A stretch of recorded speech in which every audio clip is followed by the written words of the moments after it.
Irian Jaya était encore appelée vers 1960 Nouvelle-Guinée néerlandaise. C'est à ce moment-là qu'en compagnie de ma femme, j'entrepris un voyage à travers les marécages de la jungle pour atteindre les villages d'une tribu appelée Sowi. Bien qu'alors je n'en avais aucune idée, nous étions descendus la rivière Konkel avec la même confiance qu'un indigène du nom de Mavo l'avait fait juste une année auparavant. Maintenant, je réalise quel danger nous avons couru face à un peuple qui considère la perfidie comme la plus haute vertu. Mavo était un Sowi du village de Inam, sur le cours supérieur du fleuve.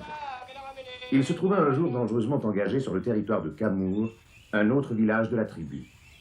Depuis des centaines d'années, la guerre régnait entre Inam et Kamour.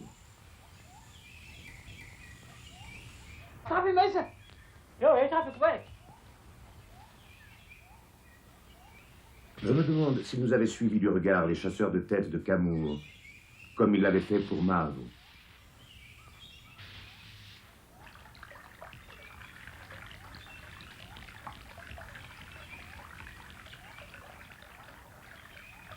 Peut-être par témérité, Mavo prit le temps de se reposer et de boire sur la rive.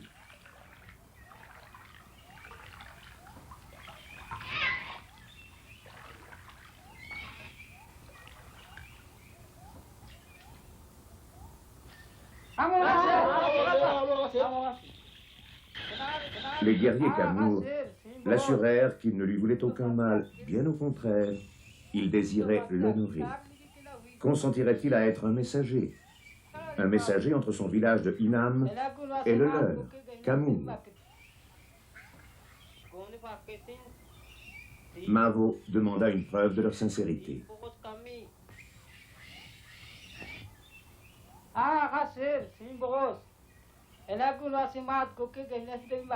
Le porte-parole de Kamour offrit une partie de son propre corps comme preuve de sa bonne foi.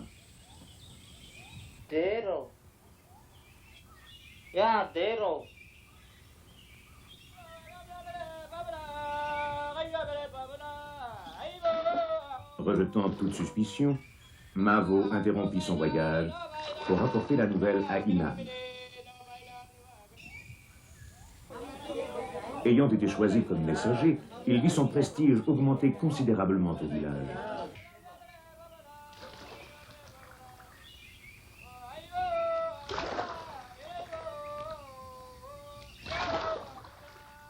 Ce fut l'orgueil de Mavo, plus que son bon sens, qui le poussa à se rendre à Kamour.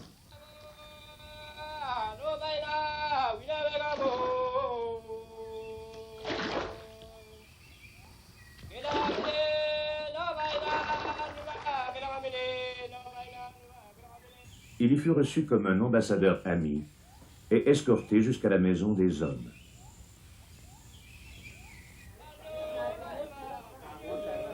Toute crainte de trahison disparut.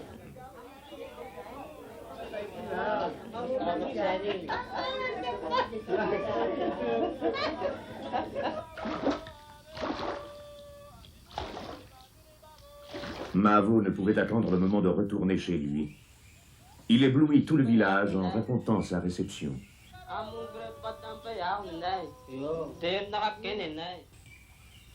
Au cours des mois suivants, il se rendit plusieurs fois à Kamour.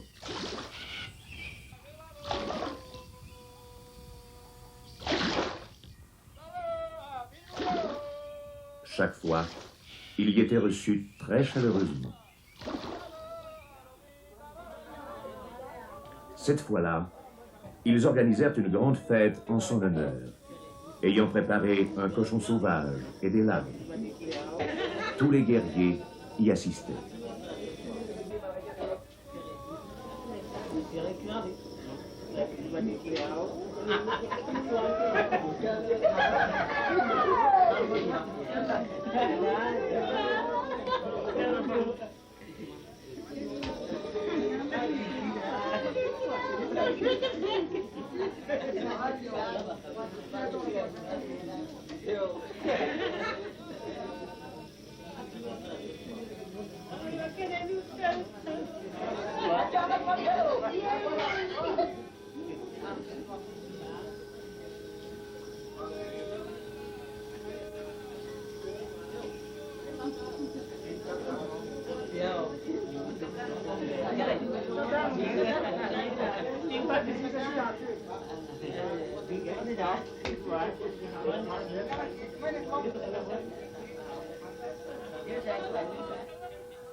Nous t'avons engraissé de notre amitié pour t'abattre.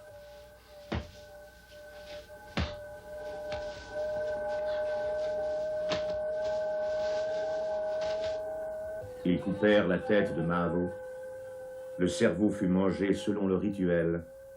La mâchoire devint un ornement pour honorer une femme. Sa chair cuite fut mangée par le village.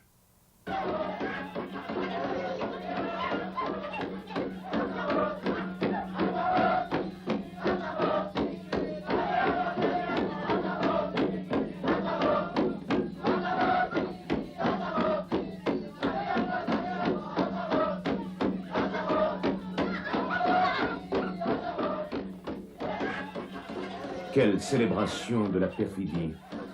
De la perfidie jouée avec toute la subtilité et les raffinements d'un jeu d'échecs. Car pour les Sowi, elle est la plus haute vertu.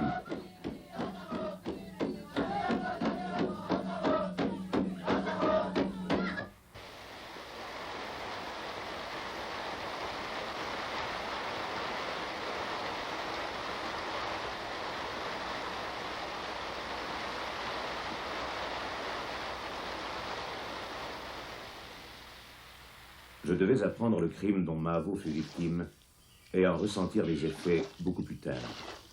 En ce temps-là, les Sowi n'étaient pratiquement pas touchés par la civilisation, leur langue inconnue.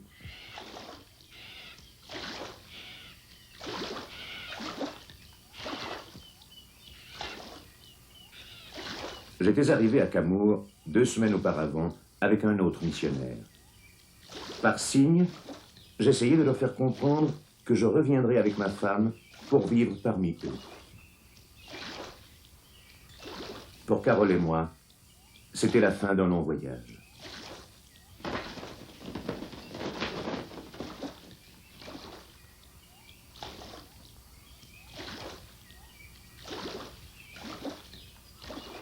Avant de nous rencontrer, Carole et moi avions pris un engagement. Nous nous sommes préparés à la même école, à l'Institut biblique Prairie, au Canada. Prenez par exemple la Nouvelle-Guinée néerlandaise, peuplée de nombreux hommes vivant encore à l'âge de la pierre. Vous pouvez être celui qui est appelé à pénétrer le premier à l'intérieur de tribus entières qui n'ont connu jusqu'à ce jour aucune sorte de contrôle gouvernemental et qui exercent leur propre justice. Vous devez les atteindre pour le Christ au moyen de langues qu'aucun étranger n'a jamais parlé. Vous n'aurez pas de dictionnaire pour vous aider. Il vous faudra en élaborer vous-même. Vous rencontrerez des coutumes et des croyances qui vous déconcerteront. Nous nous trouvions sur le territoire des Sowi, près du village de Kamour.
Je vous ai dit que je reviendrai.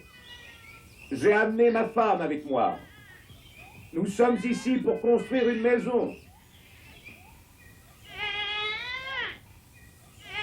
Nous voulons apprendre votre langue et vos coutumes. Nous voulons vous apporter de bonnes nouvelles.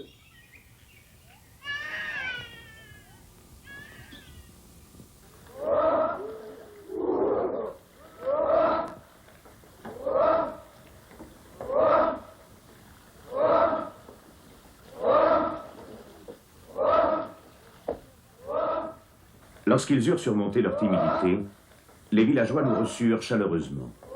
Quand la nouvelle fut connue qu'un étranger et sa femme, ne pouvant parler leur langue, vivaient parmi eux, des hommes de la tribu Sowi arrivèrent de toutes parts en pirogue pour nous souhaiter la bienvenue.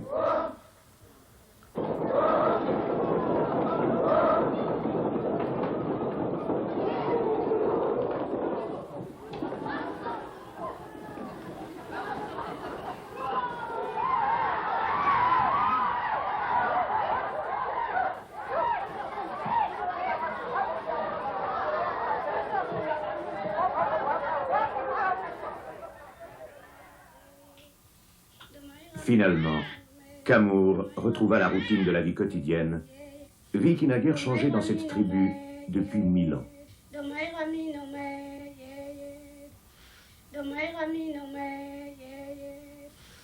Nous étions encouragés par l'amour que les parents Sowi témoignaient à leurs enfants, combien ils les chérissaient. Mais en ce temps-là, plus de la moitié des bébés Sowi mouraient en bas âge.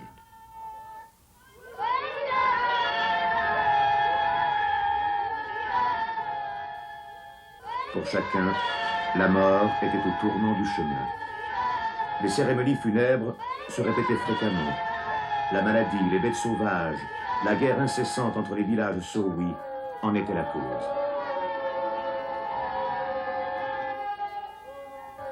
Ils se lamentaient en répétant « Où êtes-vous ?» message de l'immortalité promise par leurs ancêtres.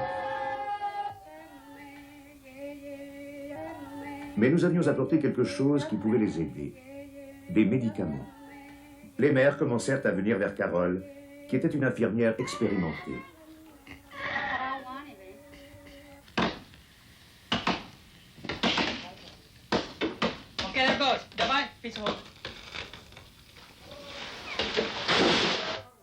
Il ne fallut pas longtemps pour que les hommes réalisent que les haches d'acier que j'utilisais étaient supérieures aux haches de pierre qu'ils employaient. Aussi, j'ai changé des outils pour les aider à construire notre maison. Ils apprirent vite.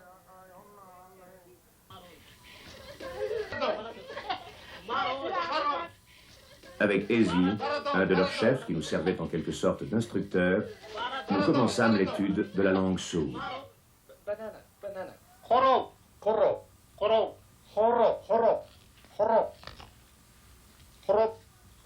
Eat banana. Khorophaddon. Khorophaddon. Khorophaddon. Khorophaddon. Khorophaddon. Khorophaddon. Paddle. Paddle. What do? What do? What do? What do? What do? What do? What do Asiran? What do Asira? What do Asira? What do Asiran? What do Asira? What do Asiran?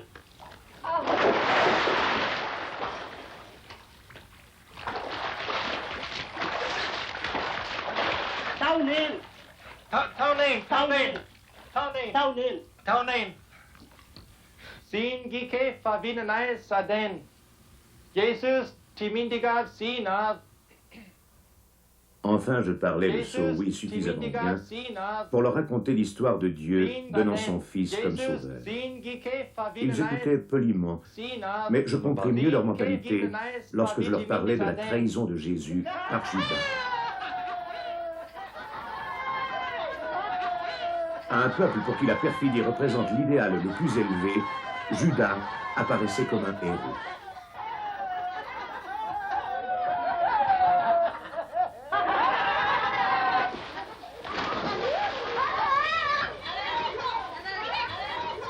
Malgré tous nos efforts, personne n'écoutait.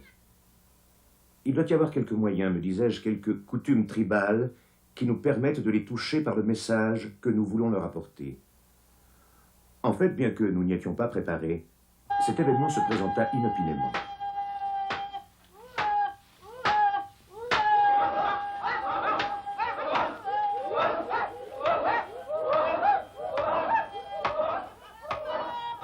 Ce furent les femmes qui donnèrent l'alarme.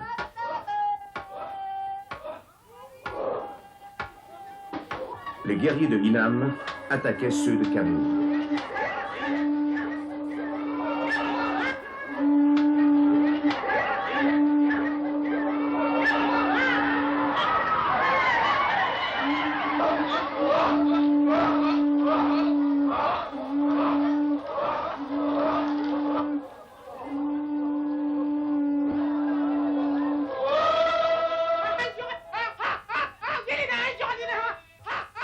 Il y avait de la haine entre eux et de vieilles histoires à régler, ainsi le meurtre de Mahavou.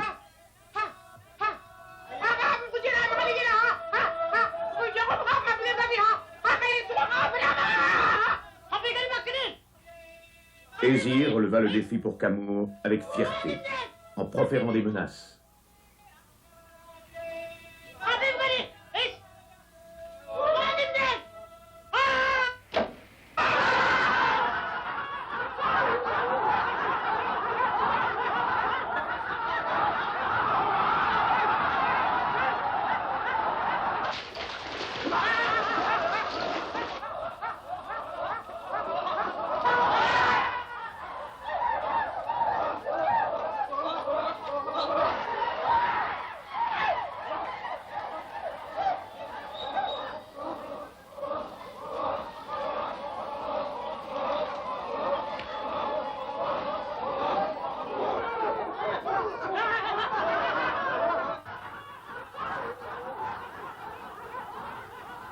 Les combats durèrent des semaines, puis des mois.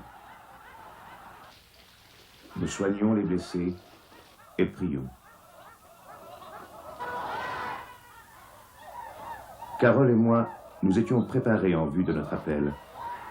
Nous avions toujours dépendu de l'enseignement reçu. En ce moment, nous en étions réduits à une dépendance absolue de Dieu. Ô Dieu, c'est toi qui nous as conduits vers ce peuple belliqueux. Comment pouvons-nous les persuader de faire la paix, alors qu'ils honorent la perfidie plus que toute autre chose?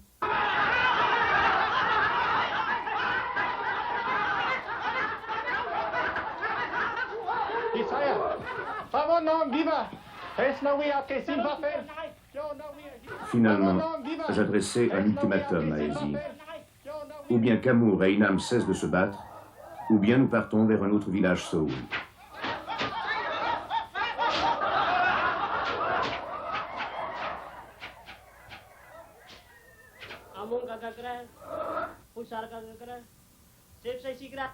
Ils désiraient que nous restions, car ils appréciaient nos haches et nos médicaments. Ezi les persuada de faire la paix. Je me demandais de quelle manière ils montreraient qu'ils voulaient réellement la paix, que cette offre de paix n'était pas une nouvelle ruse pour engraisser leurs ennemis de leur amitié et les massacrer ensuite.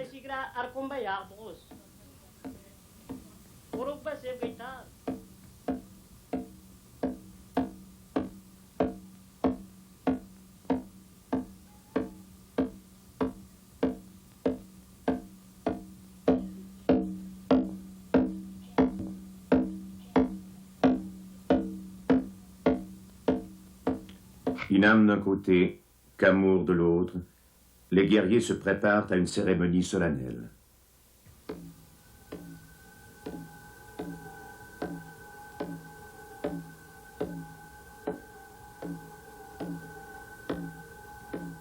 Avec douleur, Ezi prend son propre enfant, son seul enfant, des bras de sa femme, brisé de chagrin.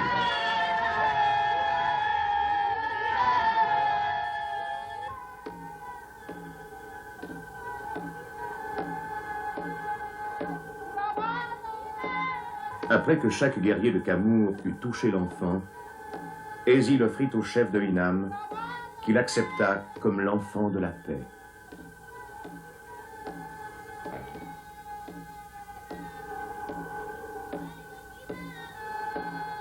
Aussi longtemps que l'enfant vivra, la paix sera maintenue et tous les sujets de haine du passé seront considérés comme n'ayant jamais existé. L'enfant était confié aux soins d'une femme de Hinam qui devait l'élever comme le sien propre. Alors les guerriers s'assemblèrent à la maison des hommes et lièrent les deux chefs au moyen d'un arc, symbolisant l'oppression de la guerre. En coupant la corde de l'arc, la paix est scellée.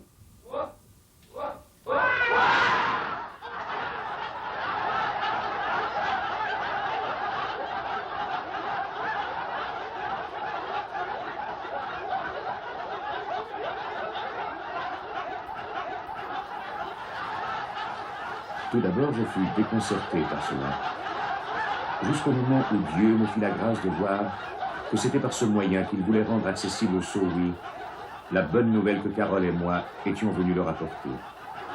De cette manière, Dieu montrait qu'il ne pouvait y avoir de paix sinon par le don de son Fils. Par l'enfant de la paix des Sowi, la paix durait aussi longtemps qu'il vivait. Mais Dieu a envoyé le seul et éternel enfant de la paix, l'enfant Christ, et il ne mourra jamais. Nous n'aurions jamais imaginé l'impact de ces mots sur Ézir. Parce qu'il avait donné son propre fils, il en saisit pleinement le sens et devint notre premier chrétien. Il commença à dire aux autres ce qu'il ressentait en son cœur.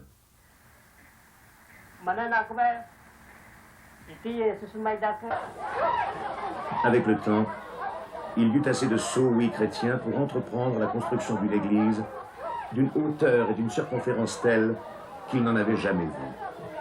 Ils utilisaient les mêmes matériaux que pour leur maison.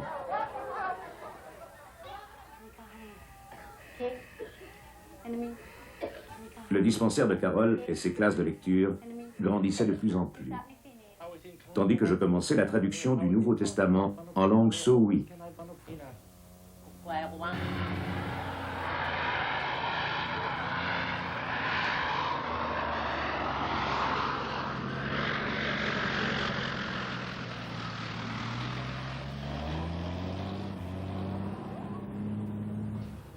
Les avions de la mission apportèrent souvent l'aide et les matériaux dont l'église croissante avait besoin.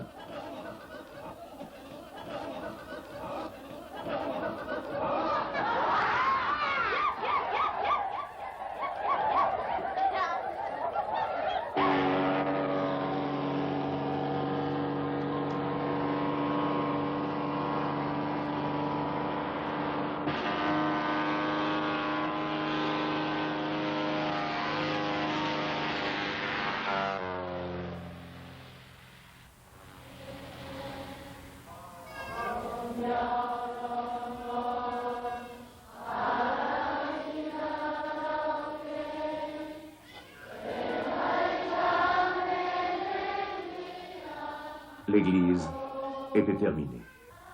Maintenant, les hommes de la tribu Sowi de divers villages, qui autrefois se faisaient continuellement la guerre, se rassemblent sous son dôme, dans la communion fraternelle.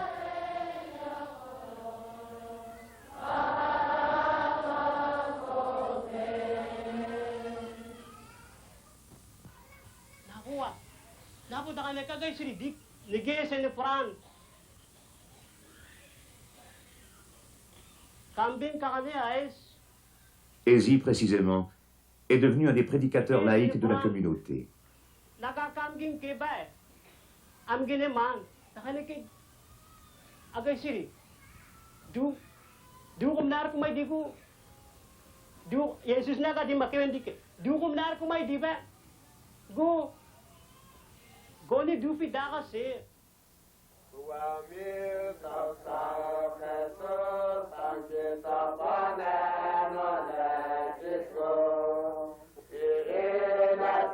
Ici, la Sainte Seine est célébrée avec un rouleau de sago cuit, l'aliment de base du peuple Sowi.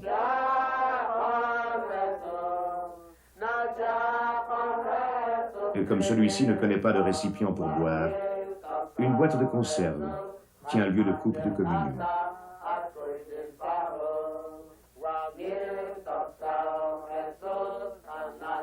Comme missionnaires, nous avons la responsabilité de préserver tout ce qui est bon dans l'art, la culture et les coutumes du peuple Sowi.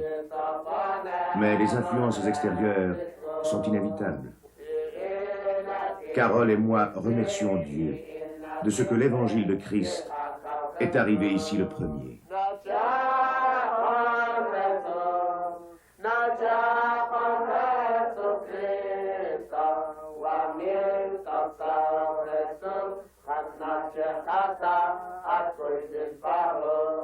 Wa